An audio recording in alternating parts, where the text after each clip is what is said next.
Hey, culty crew, it's Bubbles, your favourite true crime obsessed host, back with another episode of Cozy Cults and Crimes. How's everyone's week been so far? To be honest, I have been completely glued to the Olympics. I've been staying up till the very early hours here in Australia to be able to watch it, and watching Simone Biles do her stuff live is just so amazing to watch. I would also like to apologise if I sound a bit croaky this week. I'm getting over a bit of a pesky chest infection, feeling much better, but still got that bit of a rough voice, so I apologise. Just a bit of housekeeping before we dive into tonight's chilling episode. I want to give a huge shout out to one of my first YouTube subscribers, Vanessa Martinez. Thank you so much for your support and your kind words. It really does mean the world to me. And anyone else who's followed or subscribed to my YouTube channel or followed me on Instagram at cozy.cults.crimes. You guys are the absolute best. Your support helps me keep going with this.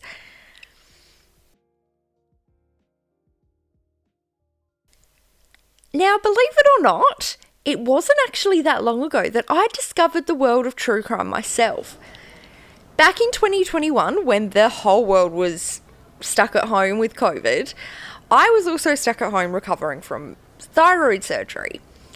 I had way too much time on my hands and a couple of streaming subscriptions burning some holes in my pockets. I had exhausted all my normal comfort shows and all my normal movies, and then all of a sudden, like a sign from the universe, I actually stumbled upon a true crime doco about my very own hometown of Adelaide. I was shocked and intrigued and completely hooked. It was like discovering there was this hidden world right under my nose, a world of secrets, lies, and such twisted minds. And now, I'm the black sheep of the family when it comes to my true crime obsession. I'm so used to just seeing them roll their eyes when I start talking about one serial killer or another, or tell them about a new doco series about a cult gone wrong. Actually, I'm pretty sure my partner thinks there's something wrong with me. But I know that we're not alone in this. I know that there is a whole community of us out there, all drawn together by our shared fascination with the macabre. And speaking of the macabre, before we get started, a quick content warning. Tonight's episode is going to be a pretty heavy one. We'll be discussing graphic violence, murder, sexual assault, and other sensitive topics. So if you're not in the mood for a horror show, maybe save this one for later and grab a rom-com instead. But if you're ready to face the darkness with me, then let's get started. Now, if you've been following along with our little podcast journey, you might remember when we ventured into the gritty streets of 1970s New York City to uncover the terror inflicted by the Son of Sam. Well, tonight, we're staying in the same era, but we're shifting our focus a few years ahead to another predator who stalked those very streets, leaving a trail of unimaginable horror in his wake. We're going back to this dark and seedy underbelly of Times Square, where darkness danced with neon lights, a sinister predator lurked. His name was Richard Cottingham, but he would later become known as the Torso Killer. For years, he preyed upon vulnerable women, leaving behind a trail of dismembered bodies and shattered lives. Now guys, I want you to forget all about the Times Square you see today. All touristy and shiny, with Elmo and his friends all trying to sell you selfies.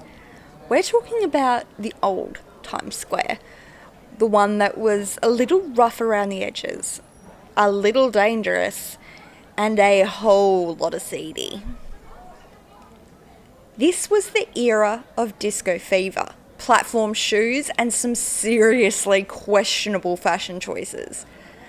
But it was also a time of economic hardship, social unrest, and a crime wave that would make your head spin.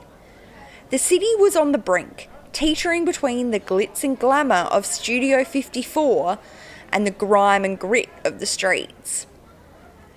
Times Square, in particular, was a hotbed of vice and violence. It was a place where dreams came to die, where the vulnerable were exploited, and where predators like Richard Cottingham could easily blend into the shadows. When I say Times Square was a seedy place, we're talking X-rated movie theatres, peep shows, and sex shops on nearly every corner. It was a place where danger lurked around every corner, where the line between pleasure and pain was almost always blurred. For women, especially those living on the margins of society, Times Square was a particularly dangerous place. They were easy targets for predators like Cottingham, who saw them as disposable, their lives worth less than the dirt beneath their feet. The city was practically drowning in a crime wave, with the NYPD struggling to keep up. The streets were overrun with gangs. Drugs were flowing freely, and violence was as common as pigeons in Central Park. It was a time of fear and uncertainty, a time when the city that never sleeps seemed to be having a collective nightmare. Alright crew, hold on to your hats because things are about to get seriously dark. It's December 1979 and a fire breaks out at the Travel Inn, a seedy little motel in the heart of Times Square. Firefighters rush to the scene, expecting the usual chaos and danger, but what they find inside is beyond their worst nightmares. In a smoke-filled room on 2 separate beds, they discover 2 women, but these aren't your average fire victims. They've been brutally murdered, their bodies dismembered, their heads and hands missing. One of the women, who was later identified as 22-year-old Didi Gudzari, the identity of this second victim, believed to be a teenage girl, remains unknown to this day. And to make matters worse, someone doused them in lighter fluid and set them ablaze. This gruesome discovery sent shockwaves through the city. Who could have committed such a heinous act, and why? The police are baffled, but one thing is clear. New York City had another monster on its hands. But in fact, this wasn't Cottingham's first rodeo. In fact, his first documented murder took place over a decade earlier, in 1967, in Lodi, New Jersey. Nancy Vogel, a 29-year-old mother of 2, was found strangled and sexually assaulted in her car.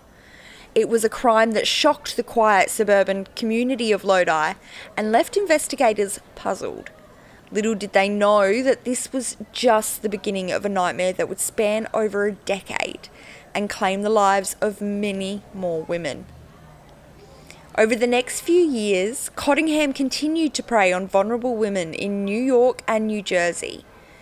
In 1972 and 1973, he murdered 2 young women, Lorraine Marie Kelly and Mary Ann Pryor, in similar circumstances.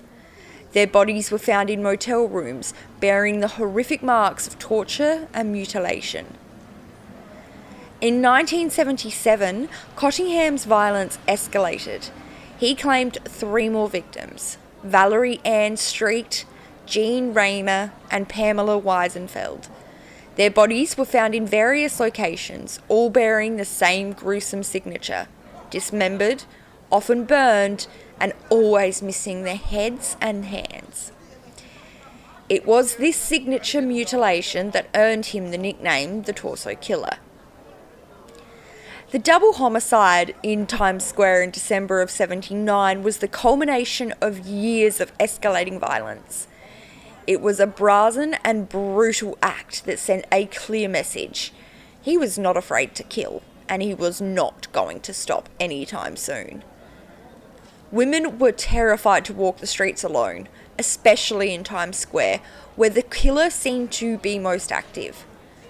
The police were working tirelessly to catch him, but he always seemed one step ahead, leaving behind very few clues and no witnesses.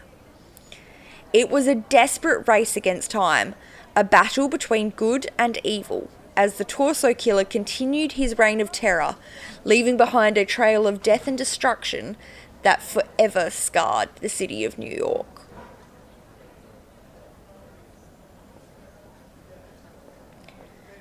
But amidst this darkness and despair, a glimmer of hope was about to emerge. While the torso killer continued his reign of terror, the NYPD was not sitting idly by. They were under immense pressure to catch this monster, and they were determined to bring him to justice. The investigation was a long and arduous process, filled with dead ends and false leads, but the detectives never gave up. They tirelessly followed every tip, interviewed countless witnesses, and meticulously examined every shred of evidence they had, hoping to find a clue that would lead them to the killer. Can you just imagine, guys, the pressure those detectives were under? Every new discovery, each new dismembered body was a chilling reminder to them that a monster was loose on their streets, preying on unsuspecting women. The clock was ticking and they could hear it loud and clear. And the urgency to catch this depraved killer was mounting with every single day. For years, the police were absolutely stumped. I mean, the torso killer's MO was like something out of a horror movie. Like, Jesus, dismembered bodies, zero physical evidence, and victims seemingly chosen at random. It was like trying to catch a ghost, a phantom who just vanished into thin air after every gruesome act. The case blew up in the media, as they always do, with newspapers and magazines plastering lurid headlines and all the gory details all over their front pages. And as always, the public was hooked, a mix of horror and morbid curiosity swirling through the city.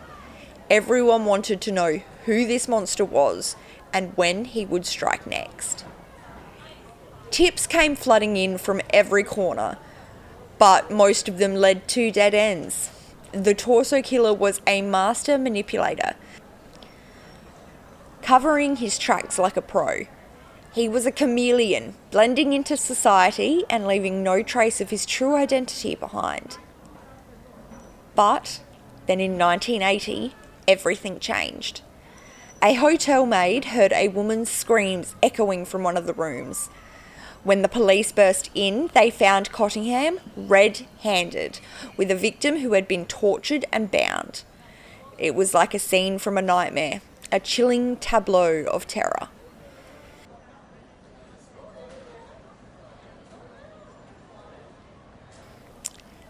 Later, in his apartment, they found a treasure trove of twisted evidence.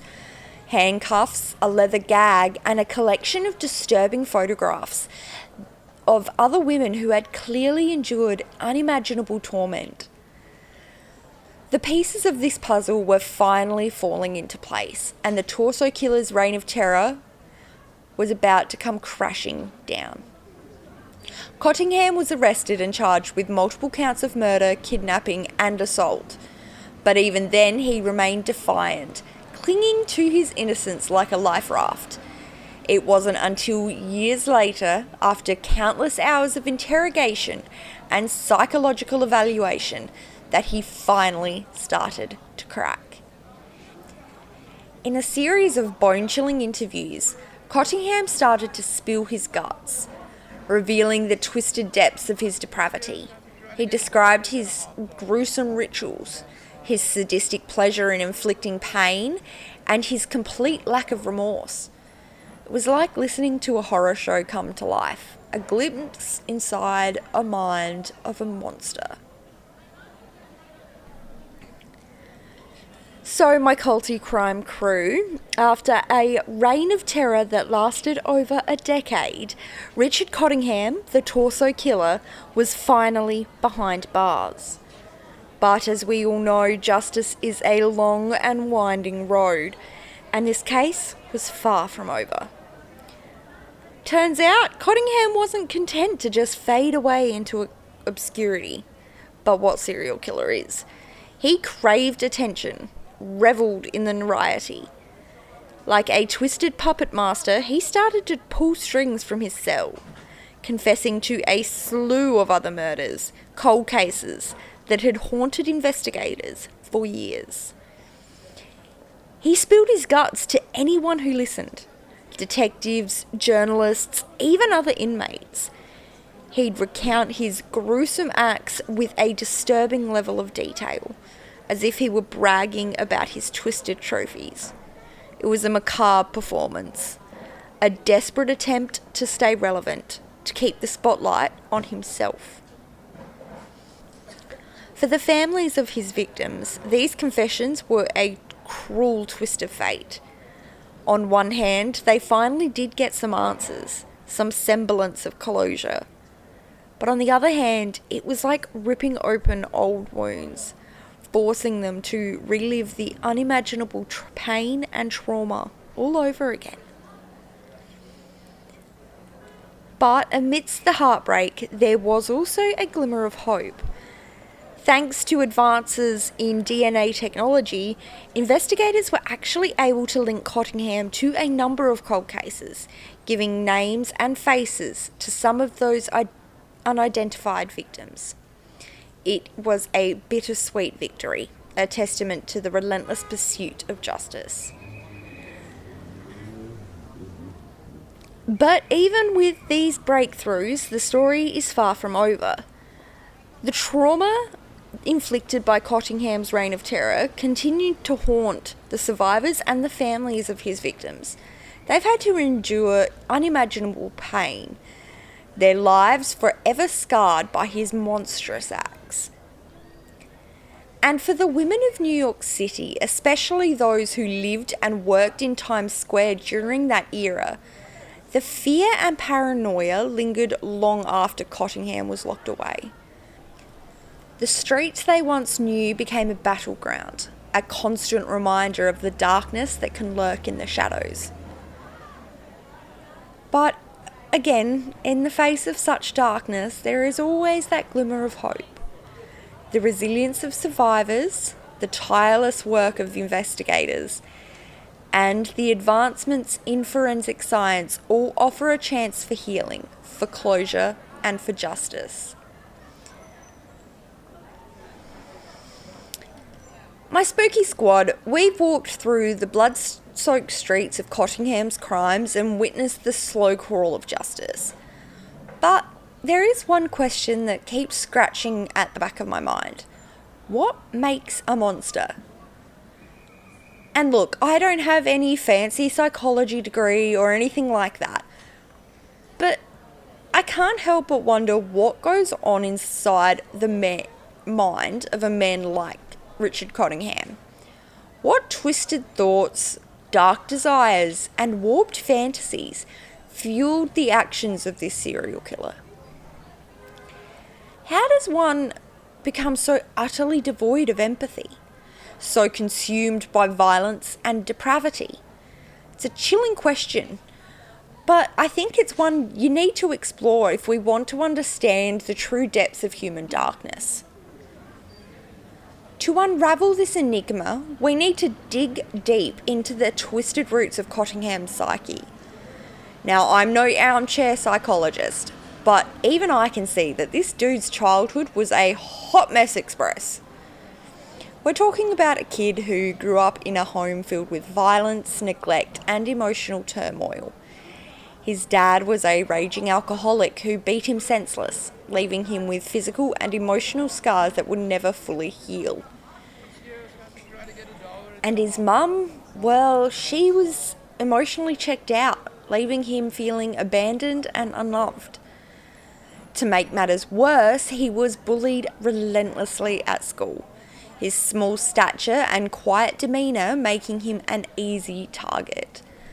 The constant humiliation and rejection fueled his anger and resentment, twisting his perception of the world and his place in it. But childhood trauma alone does not explain the depths of Cottingham's depravity. There had to be other factors at play, other demons lurking in the shadows of his mind. Now, experts have described Cottingham as a textbook psychopath, a man devoid of empathy and remorse, driven solely by his own twisted desires.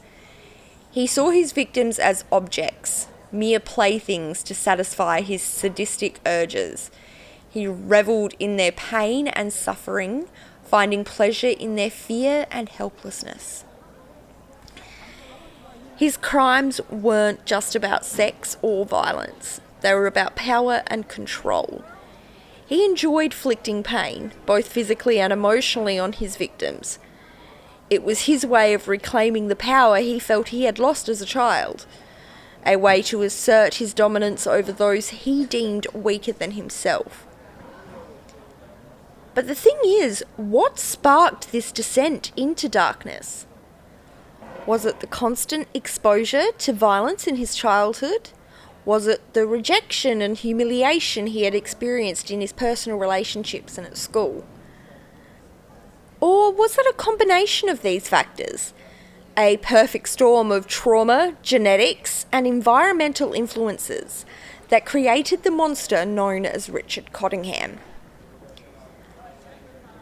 Now, some experts believe that Cottingham's obsession with control and domination stemmed from his feelings of powerlessness as a child. Others point to his fascination with pornography and violence as a potential catalyst for his crimes. Still, others suggest a chemical imbalance in his brain may have contributed to his lack of empathy and remorse. Now, the truth is, we're never fully going to understand the complex web of factors that shaped Cottingham into the monster he ended up becoming. But by examining his life, his experiences, and his twisted psychology, we can gain a deeper understanding of the darkness that lurks within the human heart.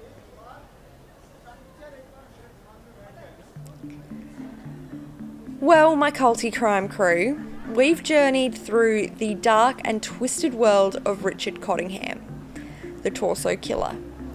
We've uncovered the gruesome details of his crimes, explored the depths of his depraved mind, and witnessed the slow but steady pursuit of justice. It's been a bit of a harrowing journey, one that's left me feeling a bit disturbed and strangely fascinated. This case has forced me to confront the darkest corners of human nature, the capacity for evil that lurks within all of us. But it's also reminded me of the resilience of the human spirit, the unwavering pursuit of justice, and the importance of remembering the victims, those whose lives were tragically cut short by Cottingham's monstrous acts. This case is a stark reminder that evil exists in our world, but so does good. It's a reminder that we must remain vigilant, support survivors of violence, and never give up the fight for justice. And with that, my spooky soul squad, I know these true crime stories can get a bit heavy. They can weigh on your heart and your mind, leaving you feeling overwhelmed or even a bit triggered. And you know what? That's okay. It's important to acknowledge those feelings and to take care of yourselves. If you're struggling with the darkness of this case or any other difficult emotions, please reach out for help. If you're in Australia, you can call Lifeline Australia at 13 11 14. They're available 24/7 to provide crisis support and any suicide prevention services. For my international listeners, Befrienders Worldwide is a global network of crisis centres that offer emotional support to those who are struggling to cope. You can find their contact information at befrienders.org. And hey, speaking on mental health, I want to be real with you guys for a second. I'm going to be honest, I have dealt previously with my own mental health struggles, and I still do. It's taken me a long time to realise though that it's okay for me not to be okay. I still have to remind myself that every day, but it's okay. Sometimes, in a weird way, I find true crime actually a really good distraction from what's going on inside my head. It's like it gives my brain something else to focus on, a way to escape from my own thoughts and feelings, even just for a little while. I know it might sound strange, but it works for me. And if you find comfort or distraction in true crime too, that's okay. But it is important to remember that it's not a substitute for professional help if we need it. Now, as we close this chapter on the torso killer, I'm left with a mix of emotions. Sadness, anger, disgust, but also a sense of gratitude for the brave investigators who tirelessly pursued this case, and the survivors who shared their stories, giving a voice to the voiceless. And with that, my culty crime crew, we've come to the end of another episode. It's been a rough one this week, but it's okay. We got through it together, and here we are. As always, my culty crime crew, remember to stay safe, stay spooky, and never lose sight of the light in the darkness. Thank you for tuning in, my culty crew.